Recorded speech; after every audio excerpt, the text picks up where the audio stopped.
Eu quero continuar falando com os irmãos sobre família. Estamos no mês da família, mês de maio. Semana passada a gente falou sobre algumas atitudes que nós podemos tomar para resgatar a nossa família. Nós vimos um evento da história de Davi, um momento da história de Davi, alguns princípios que Davi viveu e que nós podemos viver. Essa semana eu quero falar com os irmãos algumas coisas que acontecem quando Jesus Cristo vem ao encontro da nossa família. E para isso eu quero ler o texto que está em Lucas capítulo 7, do versículo 11 ao versículo 17. Lucas 7, de 11 a 17. Em dia subsequente, dirigia-se Jesus a uma cidade chamada Naim. Iam com ele os seus discípulos e numerosa multidão. Como se aproximasse da porta da cidade, eis que saía o enterro do filho único de uma viúva, e grande multidão da cidade ia com ela. Vendo-a, o Senhor se compadeceu dela e lhe disse: Não chores. Chegando-se, tocou o esquife, parando os que conduziam, disse: Jovem, eu te mando, levanta-te. Sentou-se o que estivera morto e passou a falar, e Jesus o restituiu à sua mãe. Todos ficaram possuídos de temor e glorificaram a Deus, dizendo: Grande profeta se levantou entre nós, e Deus visitou o seu povo. Esta notícia a respeito dele divulgou-se por toda a Judéia e por toda a circunvizinhança. Essencialmente, nós precisamos de encontros nas nossas vidas. Antes mesmo de nós nascermos, nós já dependíamos de um encontro. Do encontro do esperma do nosso pai e o óvulo da nossa mãe. E a Bíblia nos diz em Salmo 139 que Deus já acompanhava, já nos conhecia antes de sermos, enquanto nós éramos substância informe. Os encontros são importantes. Conforme nós fomos crescendo e vivendo, alguns encontros acontecem na nossa vida. Por exemplo, na adolescência a gente sonha em encontrar a namoradinha ou o namorado, o amor da nossa vida. Depois que você o encontra e casa, você sonha em encontrar, ver o seu filho. No momento de gravidez, a maior vontade do pai e da mãe é encontrar o filho, ver o filho, tê-lo em suas mãos. Depois de um tempo, alguns já estão na fase de encontrar os netos, torcendo para que os filhos casem, para que venham os netos. Alguns encontros marcaram a história da humanidade. Nós temos, por exemplo, em 1986, o encontro de Gorbachev e de Reagan, que selaram ali o fim da Guerra Fria, ao menos oficialmente selaram o fim da Guerra Fria. Em 1991, há registrado o encontro de Bill Gates e Steve Jobs, conversando sobre como seria o futuro da computação. E hoje nós estamos aqui usando as plataformas baseadas nos equipamentos de computação para nos comunicarmos. Interessante que as nossas vidas são feitas de encontro e desencontros. O Frejá tem uma música do Barão Vermelho que ele fala: eu procuro alguém que ainda não encontrei, diferente de todos que amei. Ele precisa de um encontro, precisa encontrar alguém. Quando nós lemos esse texto nos fala de um encontro. Alguns historiadores dizem que Jesus andou 50 quilômetros para chegar em Naim. Naim era uma cidade pequenininha, um vilarejo, não tinha nada de muito importante lá. Era um lugar tranquilo, bom para se morar.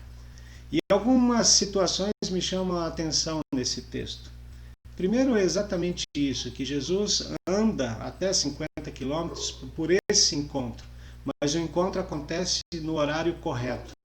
Tem um ineto aí, Gerson, para você, um ineto antigo que chama Jesus Plano Melhor. Nunca chega atrasado.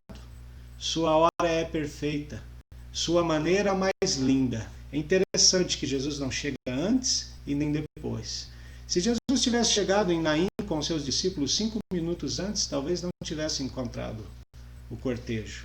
Se ele chegasse 5 minutos depois, o morto já teria passado. Chega na hora certa. Outra coisa que me chama a atenção é que Jesus vira para a mãe do jovem que havia morrido e diz para ele: não chores. Eu fico imaginando a cabeça daquela mãe pensando consigo mesmo: até você chorou por causa da morte? Até você vai chorar? A Bíblia nos fala que Jesus chorou por causa da morte de Lázaro. Mesmo sabendo que alguns minutos depois ele o ressuscitaria, ele chorou. E outra coisa interessante é que Jesus toca no esquife. E na tradição judaica, você não podia tocar no morto. Tocar no morto você era considerado imundo. Precisava ficar 7 dias em purificação para voltar ao convívio. As pessoas que morriam eram obrigatoriamente enterradas fora da cidade, enterradas fora dos muros da cidade. Mas Jesus toca no esquife e ele não é contaminado, ele não fica imundo. Muito pelo contrário, há um milagre ali, ele purifica. O que eu quero falar nessa noite é sobre um encontro de Jesus com as nossas famílias. Um encontro que nós precisamos ter com as nossas famílias.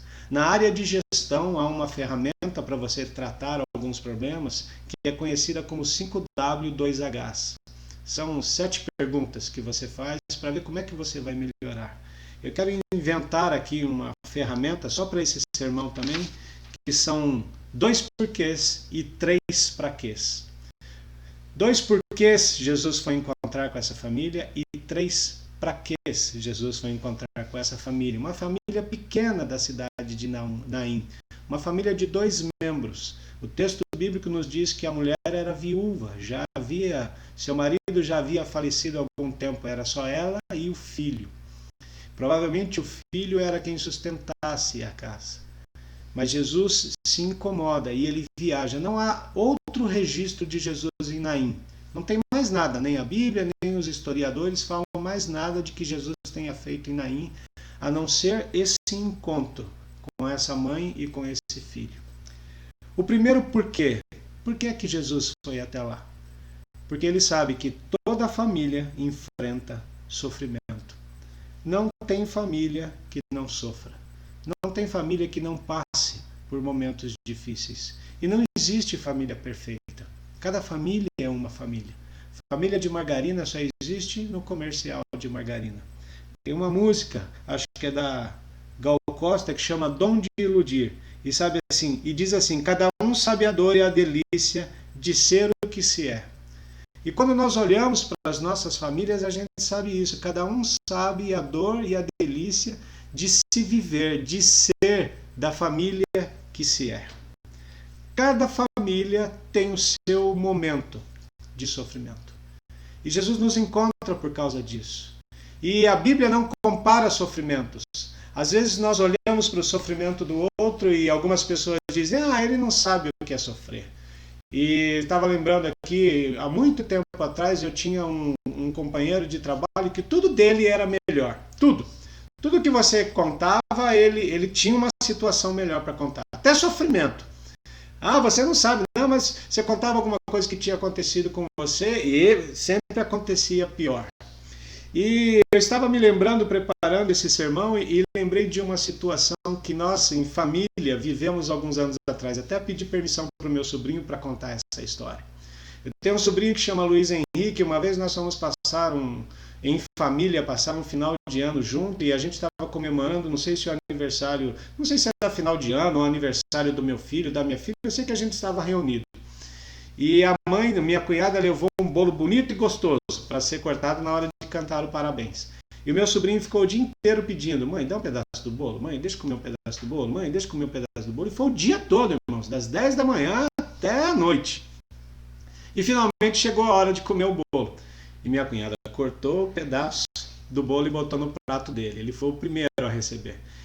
E é engraçado, e a hora que ele pegou o bolo, ele falou, nossa, não acredito, o dia inteiro pedindo bolo para ganhar só esse pedacinho.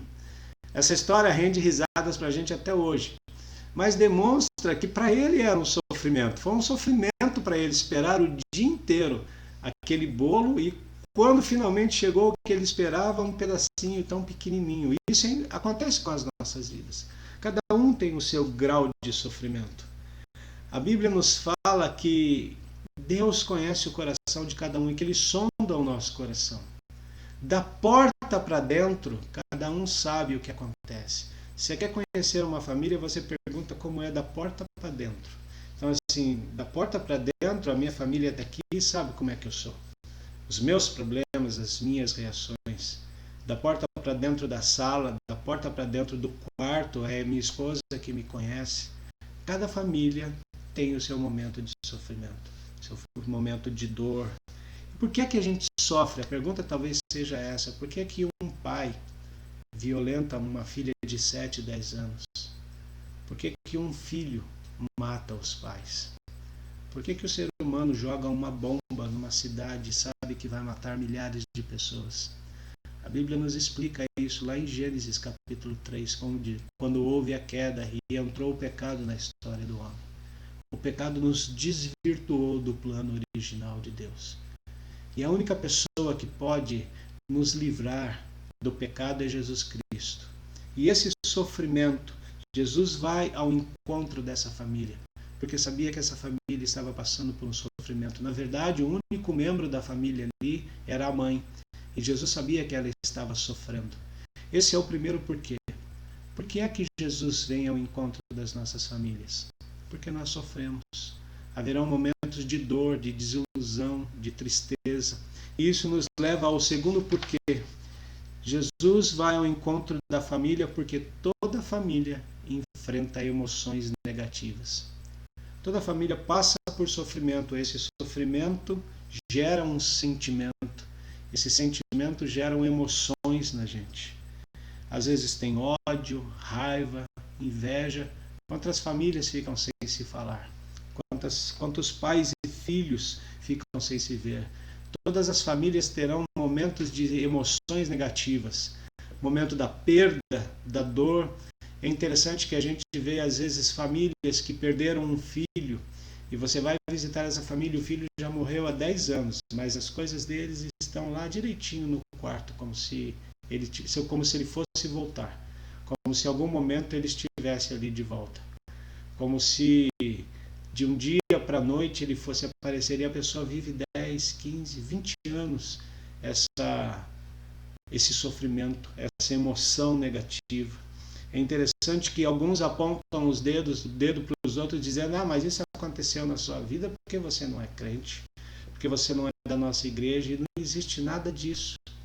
Um pastor, um homem cheio do Espírito Santo de Deus, pode ter câncer de próstata, assim como uma pessoa que não é crente. Assim como um assassino terá câncer de próstata. Uma família de crente sofre também perdas, assim como uma família não evangélica. Esse não é o parâmetro. O parâmetro é que faz parte das nossas vidas. Nós somos seres humanos e os seres humanos sofrem. Nós sofremos, as nossas famílias sofrem. Nós temos emoções negativas. Nós somos constituídos assim, as nossas emoções afloram. E Jesus vai ao encontro primeiro porque sabe que essa família está sofrendo, e depois sabe que esse único membro da família que sobrou, essa mãe, tem uma carga de emoção negativa que precisa ser tratado. E Jesus vai ao encontro. Jesus se preocupa em curar essa emoção. E o meu convite, a intenção do meu coração é que nós não rompamos os nossos vínculos. Que apesar das emoções negativas de um pai, às vezes de um filho em conflito, de um marido e uma esposa em conflito, que nós não rompamos os nossos vínculos. Família, nós precisamos saber que a nossa família é o porto seguro. O pai precisa saber que quando ele volta para casa, ali é o porto seguro dele. A mãe precisa saber, a esposa precisa saber que quando ela volta para casa, ali é o porto seguro. Principalmente os nossos filhos, que vão bater cabeça na vida. Eu me lembro quando eu saí de casa, brigado com meu pai e com a minha mãe. Mas a gente precisa saber que a casa é o porto seguro. Principalmente os nossos filhos. Eles precisam saber que, independente do que acontecer pelos seus caminhos, quando eles precisarem, voltarão para casa e terão ali um porto seguro, um lugar para se refugiar, um lugar para ser tratado do seu sofrimento e tratado das suas emoções negativas. Esses são os dois porquês que eu vejo nesse texto. Por que é que Jesus foi até lá? Primeiro, porque toda família tem sofrimento. Segundo, porque toda família passa ou tem emoções negativas. E agora nós começamos os praquês. Essa é a parte interessante. Para que Jesus foi até lá? Primeiro, para quê? Ou, primeira consequência de Jesus ir até lá. Toda família precisa de consolação. Para que Jesus foi até lá? Para consolar aquela família. Isaías capítulo 40, versículo 1 diz: consolai, consolai o meu povo, diz o vosso Deus. A primeira vez que Jesus abriu as Escrituras na sinagoga, nós temos isso em Lucas capítulo 4, quero ler com os irmãos. A primeira vez que Jesus abriu e começou a ler ali o texto, Lucas capítulo 4, versículo 16 em diante, vai dizer: indo para Nazaré, onde fora criado, entrou no sábado na sinagoga, segundo o costume, e levantou-se para ler. Então lhe deram o livro do profeta Isaías, e abrindo o livro achou o lugar onde estava escrito: o Espírito do Senhor está sobre mim, pelo que me ungiu para evangelizar os pobres, enviou-me para proclamar libertação aos cativos e restauração de vista aos cegos, e para pôr em liberdade os oprimidos. Versículo 19, para apregoar o ano aceitável do Senhor. Tem uma tradução da Bíblia no inglês que nesse versículo 19 diz o seguinte: para trazer paz, consolação e esperança. Versículo 19 diz que Jesus Cristo foi ungido e veio para trazer consolação e esperança. O primeiro para quê? Jesus foi encontrar essa família para levar consolação. A consolação é um milagre, irmãos. Eu posso te dar um livro com 1000 porquês das coisas que aconteceram na sua vida. Você pode ter 1000 porquês e a sua alma não ficará em paz, consolada. Alguns dizem que você deve procurar os praquês e não os porquês. Eu posso te dar um livro com 1000 praquês. Para que isso aconteceu na minha vida? E você vai ler esse livro e talvez não haja consolação na sua alma. Jesus foi para executar um milagre, para levar consolação. Aquela mulher jamais, na cabeça dela, ela jamais abraçaria o seu filho novamente.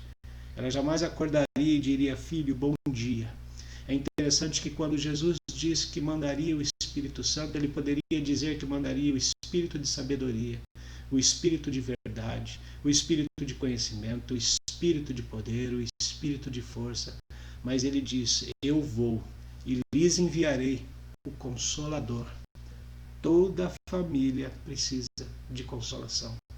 Semana passada eu falei sobre lágrimas, que nós temos que nos achegar, resgatar a nossa família com lágrimas nos olhos. E cada um sabe por que já chorou, cada um sabe por que precisa ser consolado, onde precisa ser consolado. Às vezes nós temos lágrimas de alegria, lágrimas de raiva, lágrimas de prazer. Muitas vezes nós temos lágrimas de tristeza. A lágrima de alegria talvez seja a melhor. A lágrima de prazer talvez seja a melhor. Mas nós precisamos de alguém que console as nossas lágrimas de tristeza. Salmo 126 diz que os que com lágrimas semeiam, com júbilo ceifarão. As nossas lágrimas regam as situações das nossas vidas. E Jesus Cristo foi ao encontro daquela família para levar consolação. Para que ele foi lá? Para consolar. Nós temos hoje o Espírito Santo. Quando nós encontramos com Cristo, nós recebemos o Consolador. E o Espírito Santo consola as nossas famílias. Segundo, para que eu acho que Jesus foi lá? Para que Jesus Cristo foi lá? Ele foi lá para demonstrar a sua bondade. Então vejam, toda família tem sofrimento. Toda família tem emoções negativas. Toda família precisa de consolação. E toda família precisa da bondade de Cristo. Vejam que interessante, é um milagre que aconteceu ali. Ninguém orou por esse milagre. Ninguém orou para que Jesus Cristo viesse ao encontro da viúva de Naim. Você não vê no texto bíblico, ninguém foi buscar Jesus, ninguém anunciou Jesus. Ninguém anunciou a Jesus o que havia. Diferente de Jairo, nós temos a história de Jairo, que a sua filhinha de 12 anos está morrendo, e ele vai buscar, e esse é o texto da próxima semana, ele vai buscar Jesus Cristo para curar a sua filhinha. Ninguém chegou para Jesus e disse: olha lá em Naim. Ele simplesmente foi ao encontro. Jesus Cristo muitas vezes vem ao encontro porque nós precisamos, nós dependemos da bondade de Cristo. Você já passou por aquela situação que você começa a orar e são tantos problemas, tantas tristezas, tantas aflições que você não consegue orar, e você coloca os seus joelhos em terra e começa a falar com Cristo, e você fala 2, 3 palavras e perde o foco, Eu me lembro que eu vivi uma situação algum tempo atrás na minha vida que a única coisa que eu conseguia fazer era ajoelhar e falar: Senhor, tem misericórdia de mim. Jesus, tem misericórdia de mim. Toda família precisa da bondade de Cristo.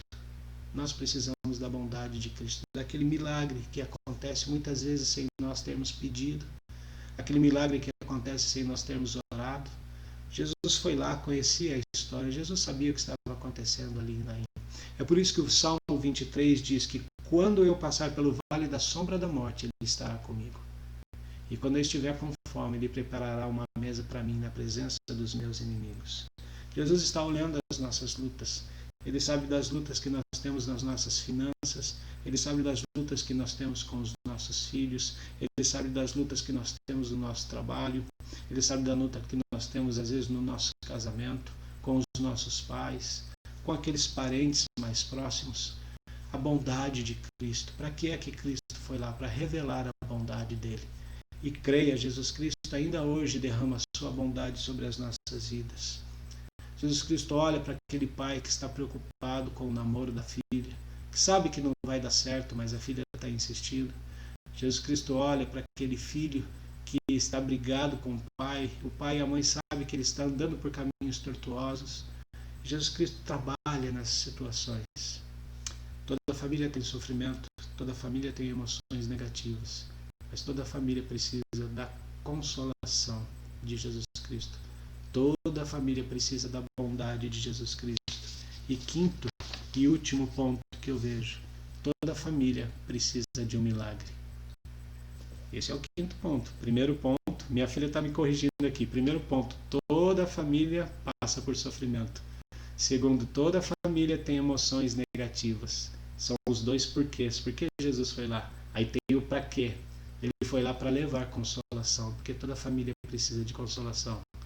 Ele foi lá, até me perdi aqui, Laura. Ponto 4.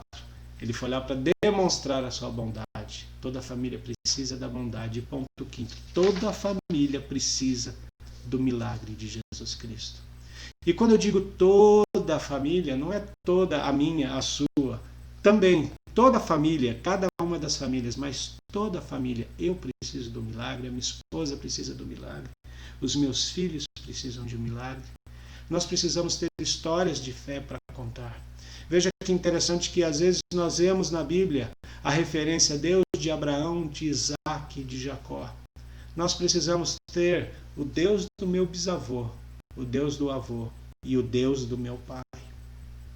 Nós precisamos viver de maneira que quando os nossos filhos forem buscar a Deus, eles possam dizer o Deus do papai e o Deus da mamãe.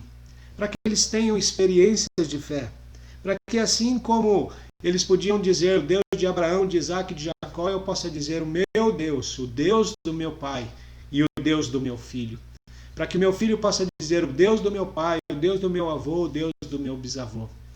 Eu me lembro muito pouco do meu bisavô, na verdade, do meu avô. Desculpa, eu me lembro muito pouco do meu avô. Meu bisavô eu nem conheci. Meu avô eu vi uma vez só, eu acho que eu já tinha 12, 13 anos. Foi um encontro de alguns minutos e nunca mais eu vi. Eu não posso dizer o Deus do meu avô. Mas eu vivo para que o meu neto possa dizer o Deus do meu pai, o Deus do meu avô, que serei eu, e o Deus do meu avô, que é meu pai. Todos nós precisamos ter uma história de milagre nas nossas vidas, uma história de fé. E o encontro com Jesus nos proporciona isso. Veja que o texto bíblico diz que depois que Jesus Cristo ressuscitou esse menino, toda a circunvizinhança ficou sabendo, toda a Judéia. Irmãos, imaginem a alegria daquela mãe. Imaginem aquela mãe que estava indo, já era viúva, tinha perdido seu marido, estava indo para enterrar o seu filho, tem um encontro com Jesus. E nesse encontro, Jesus restitui o seu filho a ela. Imaginem a alegria, o quanto essa mulher falou desse milagre. Às vezes nós temos algumas mães falando dos seus filhos, contando as coisas boas que aconteceram com os seus filhos. Passou de ano, passou na faculdade. Eu costumo contar dos gols que o meu filho fez, se bem que às vezes eu costumo contar dos gols que ele perdeu, mas eu costumo falar dos gols, tenho vários gols dele gravados. A alegria, o prazer que nós temos. Imagina a situação dessa mulher contando sobre esse milagre. A história, o legado que ficou para a história dela. nós precisamos encontrar com Jesus. O que as nossas famílias precisam é esse encontro com Jesus. A Bíblia nos diz, e ele disse: eis que estou à porta e bato. Se você abrir a sua porta, eu entrarei e cearei com você. A instrução para nós é que nós abramos a porta das nossas casas, das nossas famílias, para que Deus entre, para que Jesus Cristo entre. A gente tem levado tantas coisas para dentro da nossa família, a gente leva tantas coisas para dentro da nossa casa. Às vezes a gente deixa entrar dentro da nossa casa tanta coisa que faz mal. E Jesus Cristo quer nos encontrar, assim como ele se deslocou para encontrar a viúva de Naim e restituir a ela o seu filho. Jesus Cristo quer vir até os nossos lares, restituir a alegria, restituir a paz. Toda família tem sofrimento, toda família passa por emoções negativas, mas Jesus Cristo veio para dar consolação a toda família. Jesus Cristo veio para derramar a sua bondade sobre toda a família. E Jesus Cristo vem para fazer um milagre sobre toda a família. Quero terminar esse momento nosso aqui lendo para os irmãos um hino bem antigo, da época que eu era criança ainda. Pedi para o Gerson, mas o Gerson falou: Germano, não vai dar não, esse aí é muito antigo. E a gente vai ter que reaprender.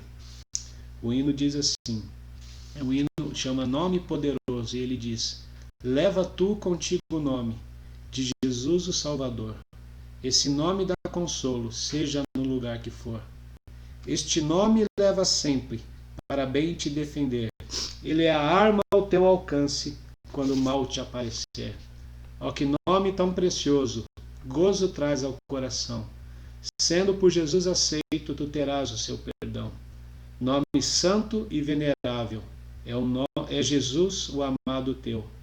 Rei dos reis, Senhor eterno, tu o aclamarás no céu.